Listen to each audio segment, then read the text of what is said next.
Um, my name is Catherine Tui, and I am the Adult Literacy Program Manager with Hawaii Literacy.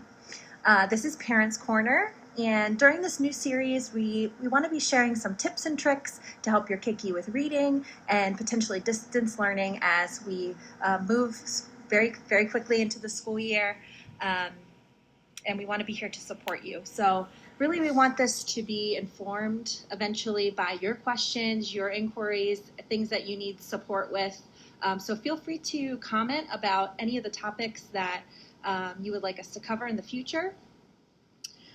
Today I'm going to talk a little bit about getting ready for the hybrid learning model, distance learning. I know this is a very difficult decision for a lot of families, and whatever you decide, whether it's sending your child back to school part-time or homeschooling and using a different kind of alternative model at home, we want to be able to offer some support from our various programs, whether it be helping your child with their schoolwork, different areas of support and resources that we have access to in order to help you. So the tips that I'm going to talk about today are really oriented towards younger students, younger keiki, probably elementary school age. And then next week at this time, I'll go over some tips for older students. So whenever you're thinking about getting ready for the hybrid model or for maybe complete homeschool setup, something to think about maybe to set up an area in your home solely for learning. And this can be a great strategy to kind of take away from the distractions that might happen in other places in your home. So setting up a dedicated space where your child can work and know that when they sit down in this area that this is when learning is going to happen. Getting used to that routine is something that can really help them to be successful. Make sure that you're discussing their feelings about this. I know this is a crazy time that we are in, and involving them in any parts of this process can really help your child be successful in distance learning and being involved and invested and proactive in their learning. So something else to think about is when you're working with younger students especially, you really want to break the work up into manageable chunks. So they're going to be sitting in front of a computer for quite a bit of the more direct instruction piece of their learning, or maybe if you're just doing homeschool and you're helping them, then breaking it up into chunks that is appropriate for their age level is going to help them to be successful. A pre-K, kindergarten, first grade student probably can't sit, pay attention, be involved, and be focused for more than 15 minutes, 20 minutes at a time. So really being cognizant about the time that your child is sitting there. You can set a timer. You can say, we're going to set the timer and we're going to work for this long. And then at the end of that, then we're going to take a break. So then they're kind of understanding and knowing the process of what's going to happen. They're already anticipating how long they're going to have to sit for and to be focused. And they know at the end of that, then they're going to be able to take a break. Question. I have a question on here. For parents who have a 7 or 8-year-old child stumbling through reading, any at-home advice? So there's lots of different strategies that you can use, and I think we'll go over these in some of the other series. Some of the things that come to mind initially for me are, if your child is struggling with reading, the more you read, the better it's going to go, the more comfortable they're going to be with reading. A lot of times, if you don't have a lot of exposure to good reading and what good reading sounds like, modeling reading for a child is a great way to help them learn. So reading aloud to them every evening or at some point during the day, showing them good reading practices. If you are holding a book, showing your child how you're going through the text, you're tracking each word, you're pointing to each word in the text as you're reading so they can associate, each word goes with something that you're saying out loud. Another thing you can do to help a 7 or 8-year-old child is go through some pre-reading strategies. When you're sitting down to read, you can say, okay, we're going to read this book here. Let's look at the cover. What do you think this book's going to be about? Start trying to activate some of that prior knowledge that a child may have that's going to make them understand, oh, I know what this book's going to be about. Or if a vocabulary word comes up that maybe they wouldn't be able to read otherwise, their mind will already be kind of in the frame of what the book is about so they could be more successful. Um, Another great tip for school-age children about 7 and 8 is to practice sight words.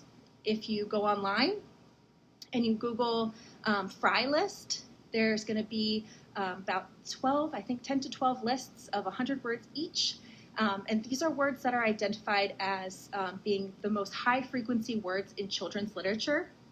So if you go through and you take about 10 to 20 at a time, depending on what your child is comfortable with, you can go through and actually have them start memorizing these words. That way, when they go to start reading, these are words they're going to see so frequently that if they know them by memory, they're not going to be stumbling through the text to try to figure out and decode each word.